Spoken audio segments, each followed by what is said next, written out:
So good afternoon everybody. Antiseptics and disinfectants we use regularly, daily to clean ourselves. So once we enter our hospital, first we use spirit to hand wash. Maybe xylitol, all these things, Dettol, you might have used daily, regularly to clean the wounds. Hydrogen peroxide to clean the wounds. All these things you might have used till now. Today we will know what are the different terminologies associated with this antiseptics and disinfectants. So antiseptics and disinfectants, we have so many terms. Germicides, okay, the agents which are used on both animate objects, inanimate objects, both are included in the germicides. Antiseptics which are used on animate surfaces like skin, mucous membrane. As soon as the patient enters the operation theatre, you need or any dressing room, what we will get, we have to clean the surface areas. So antiseptics are applied on the living things. Disinfectants, can they be they are applied mostly on the surfaces, maybe inanimate surfaces. For example, you need to sterilize the operation theatre, you need to sterilize the room where you conduct labor. All these areas we can use disinfectants, something like phenol to clean the area, like that. What is this sterilization? Sterilization, it is for animate or inanimate or the room. It is basically for the instruments what we use surgically, maybe surgical instruments, scissors, forceps, the scalpel. You are getting? For all these agents we use this sterilization. Maybe the tubes, glass tubes what we use for the collection of this samples. Okay, decontamination, it is including a broader term, including all. Okay, it may be animate, inanimate, the instruments, all these things are included under this decontamination. What is the sanitization? Is it different from what we have read till now? Antiseptics, disinfection, is this sanitization different? Yes, this sanitization is the goal set forward by the municipal authority in a particular area. For example, this should be the contamination level, there should not be above this contamination level. That is the standards which should be set. For example, they are cleaning the roads, they are cleaning this underground drainage system, and for infections to occur, there will be water, stagnant water will be there. All these things they use DDT, chlorinated water. That is what the measures taken by the public health authority, and they set some standards. That includes sanitization. What is this pasteurization? Have you heard of this pasteurization? Yes, it is for milk. Okay, so 60 to 70 degrees centigrade for more than half an hour if you still use this milk, and once it is done, pasteurization done, it is good for consumption. Before pasteurization there can be chances of contamination and we may fall prey for the diseases. Preservations, so if the food items are transferred, they should be in a airtight package. After the airtight package is done, they are subjected to irradiation so that the bacteria inside that package will die. Okay, that's what is preservation. For example, a syringe, we have seen that syringe there will be cover. Okay, on the syringe there will be cover, and on that it is typed that it is sterile. Once it is packed, it is undergone irradiation so that any bacteria inside that cover is killed. So disinfectants are those germicides or chemical substances which are used to destroy or inhibit the growth of pathogenic vegetative bacteria, not the spores, on inanimate, okay, non-living surfaces such as glassware or surgical instruments. The chemicals used here are formaldehyde, phenols, ethyl alcohol, and soaps. Antiseptics are used on this animate. You can see here animate, here is the animate, here it was inanimate. Okay, so those germicides or chemical substances which are used to destroy the pathogenic bacteria, not the spores. Okay, antiseptic does not involve the spores. Okay, here not involving the spores. So what do you call that definition, which includes the killing of spores also? We'll learn it later. So surfaces such as skin and mucous membrane, we are using this antiseptics. Sterilization, the process that kills all the living microorganisms including spores. Okay, sterilization includes the spores, viruses and fungi. Decontamination means marked reduction or destruction of the viable pathogenic organisms to a level that will allow the healthy person's natural defenses to prevent any infection. So it is not complete removal, but it will help the host person. Sanitation means reduction in microbial load from an inanimate surface, okay, to a level set forth by the public health department. Pasteurization is a process where milk is or the other liquids or semi-solids for about 30 minutes at 60 to 80 degrees centigrade, which kills non-sporulating microorganisms. That means spores are still there, and prevents the growth of foodborne pathogens for a specific period of time, maybe 1 day, 1.5 days, like that. Coming to classification of antiseptics, what it includes actually. So with the antiseptics have various mechanisms of action. So based on mechanism of their action, we are classifying the antibiotics today, antiseptics. What is antiseptics? What is antibiotics? Antibiotics are the basic agents which are used internally and are obtained from it is mainly, the name is mainly based on the source. Okay, so they are obtained from the biological sources, maybe fungi or so act by precipitating the bacterial proteins. We have aldehydes, phenols, alcohols and heavy metals. Okay, so aldehydes, formaldehyde and glutaraldehyde, phenols, cresol, lysol, chloroxylenol, alcohols, ethyl alcohol. Usually what the spirit we use, it is 30% alcohol, which we use regularly in the dressing material. Have you done dressing? Yes? So do you use alcohol regularly to first sterilize the area? Yes or no? What will you use for dressing? Hydrogen peroxide you use? Yes. Spirit you use? Yes. Spirit is nothing but our alcohol. What else you use? Betadine or povidone iodine. Okay.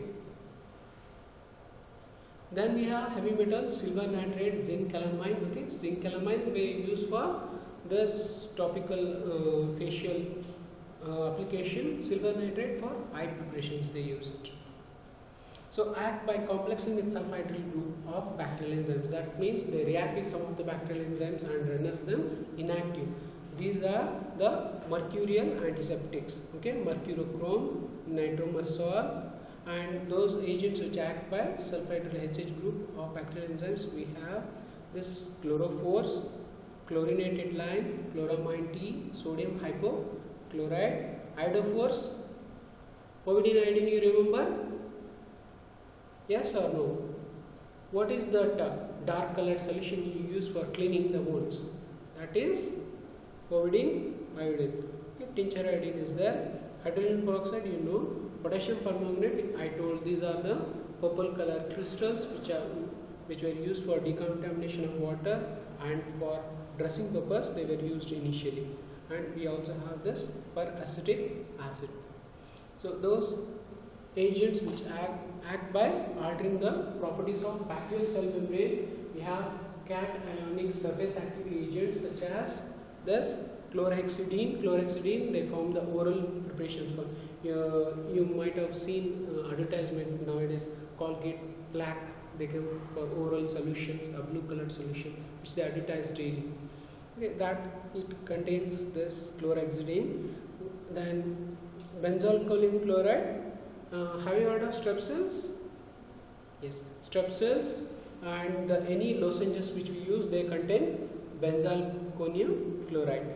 Okay, cetrimide, again it forms the part of this disinfectant solution for the floor. Okay, they are primary, they form the part of it.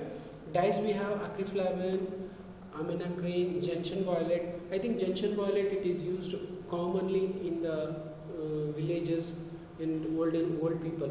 That blue colored thing what they apply on the wounds. Have you seen it? Complete dark blue color. Okay. So nitrofurazone, boric acid, again they form the part of it.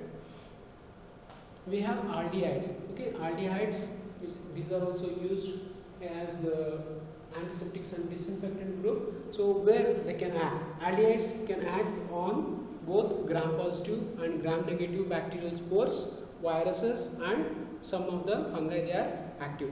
So formic acid, formaldehyde. Have you heard of this formalin? What is used to preserve the dead bodies? Have you entered the anatomy hall? Have you gone to anatomy hall? Sometimes? No? Just by passing through this in front of this anatomy department, do you get some smell there? Yes, that smell is due to formalin, that is used to store the bodies, okay, dead bodies. They put it in formalin tanks. Okay, when they are dissecting, they are taking it out of the tank. So that is what is this formaldehyde. Okay, so 37% aqueous solution, it forms formalin, which is used to store the dead tissues, and 4 to 5% they can also be used to preserve the dead tissues. They have pungent odor, burning eye sensation will be there. So glyceraldehyde, again it is used for immersion disinfectant. For example, in the surgical wards you can see the instruments are kept under some solution. Okay, so that solution should be glyceraldehyde, where the instruments are kept sterile. Phenols, okay, have you heard of this phenols, which is used to clean the floors and all? Phenyl is, do you remember? How do you clean the floors in your house? What is the disinfectant you apply there? So commonly we use this chloroxylenol preparations or cresol.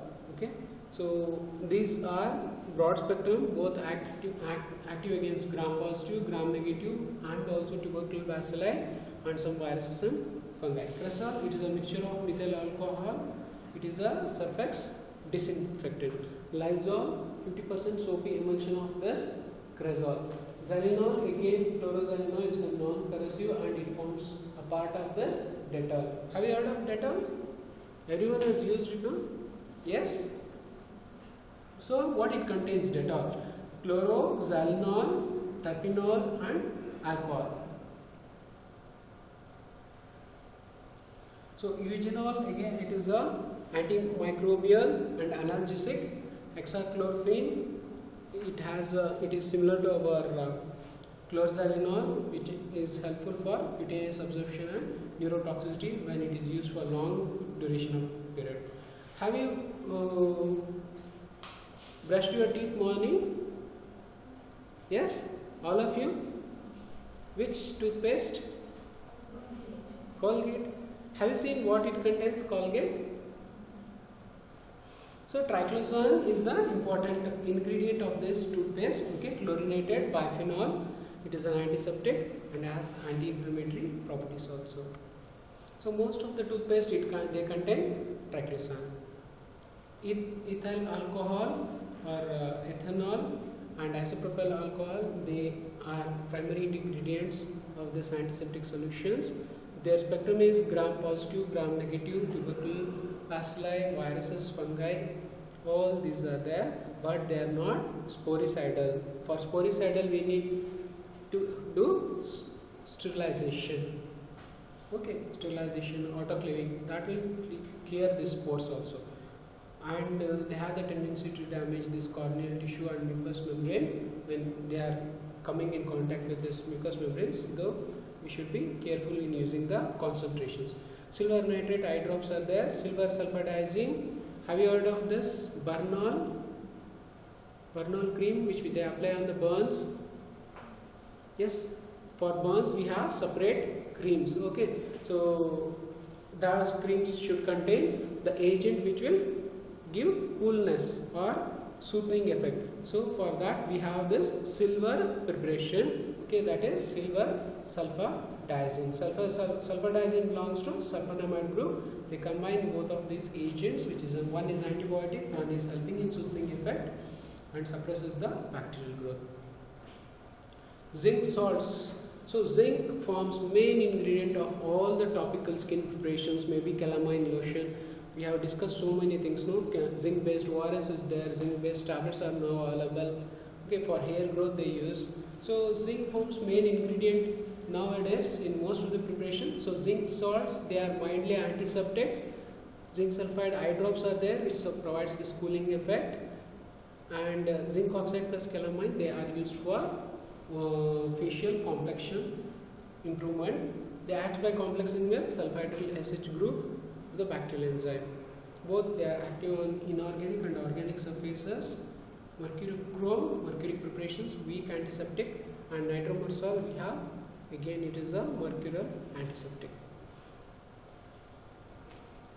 So drugs which act by oxidizing the sulfhydryl group of this bacterial enzyme, okay, they act on this sulfhydryl group. Those are this iodine preparations. Commonly the drugs which we use are this belong to these groups, because povidone iodine we use it regularly for most of the wound cleaning. We use this iodine and iodophores. They rapidly act by broad spectrum germicidal action. Okay, so 1 to 20,000 solution, it can kill the bacteria. Like at dilution, at so much dilution also these drugs can act, and these are nearly ideal disinfectants. And only disadvantage here is they can stain the skin where they have applied this. So that part we have to remember after long-term usage, and sometimes they can cause ulcers. And along with glutaraldehyde, they can be used as immersion disinfectants. Like for endoscopic instruments, we can use this. Chlorine. Have you heard of DDT? DDT, where do we use it?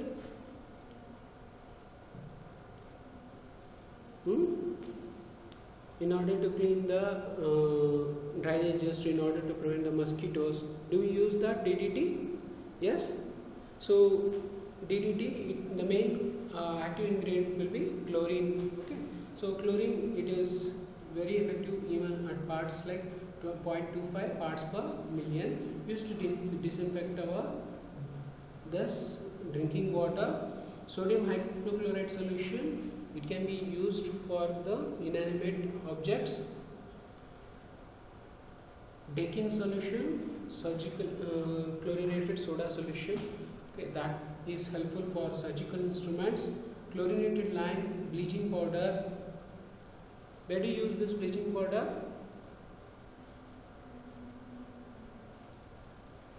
Again, they can be used for water and also bleaching. Chloramine-T, again it is an organic chlorophore, less irritant, stable, and it is used for treatment of drinking water. So all these are oxidizing agents. Again, hydrogen peroxide, it liberates the nascent oxygen and which can kill this bacteria. So it is a broad spectrum germicide and can be used for cleaning the wounds, abscesses, and we use it for removing the slough. Once we use this hydrogen peroxide, there will be killing of this.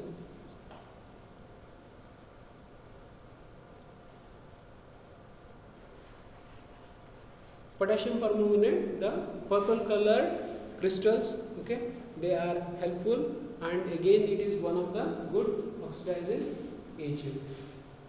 Peracetic acid, prepared from hydrogen peroxide and acetic acid, they are used for food processing industries.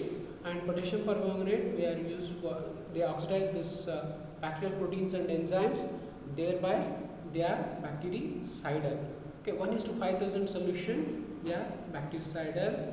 mouth gargling. Okay, if there is pharyngitis, we use this. Weeping eczema means lot of secretions are coming from this itchy areas, which after a few weeks, 2 or 3 weeks, these itchy eczemas will turn into bleeding or watering eczemas. So in these weeping eczemas, we can use this potassium permanganate.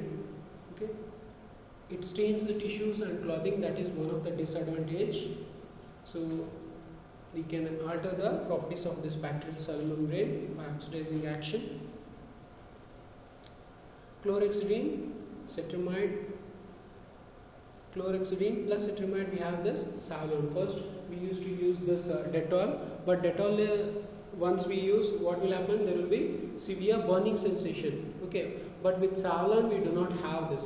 So nowadays, that's why rather than Dettol, they go for this Savlon, which is less irritative. Chlorhexidine plus cetrimide, their activity is similar to that. More than 99% of the bacteria and spores, they will be killed. Chlorhexidine, we told no, it forms a part of this oral gargling solutions, plaque preparations, what they use now. Cationic surface active agents, benzalkonium. Okay, where do we use this? It is commonly part of this lozenges, and it can also be used for disinfection of the intact skin. 1:1000. Okay, for 1:10,000 for irrigation of the bladder. That means if there is any urinary bladder infection or after surgery, they used to use some disinfectant to clean the area. Maybe renal stones or any bladder related surgeries, they can go for this 1:10,000 solution. Diqualin chloride, again it is antiseptic and used as gum paint. Cetrimide, you know, it forms part of so many disinfectant solutions, including this Dettol. Roadside accident wounds, we can use this. Antiseptics and disinfectant for surgical instruments, all these are there. Dyes, we need to remember junction violent and acrylflavin. Okay, they are active, but the negative point about this group is they are staining. This acrylflavin is relatively non-irritating and can be used for chronic ulcer dressing. So miscellaneous agents, again junction violet, it has different preparations such as rose aniline dye and are active against both gram-positive bacteria and fungi. Furan derivatives, nitrofurazone, it is active against most of the bacteria, both gram-positive, gram-negative, aerobic, anaerobic, and 2% creams are used for burns dressing. Basically, we prefer this silver sulfhydryl, but these are the other agents which can be used for the same purpose. So boric acid, again it is having bacteriostatic property, weak antiseptic, bladder irrigation and burns dressing. Have you heard of this boric acid anywhere else? So boric acid is used for carom. Have you played carom? What is the powder they use there? Carom board. The powder they use for this free movement of funds is again boric acid.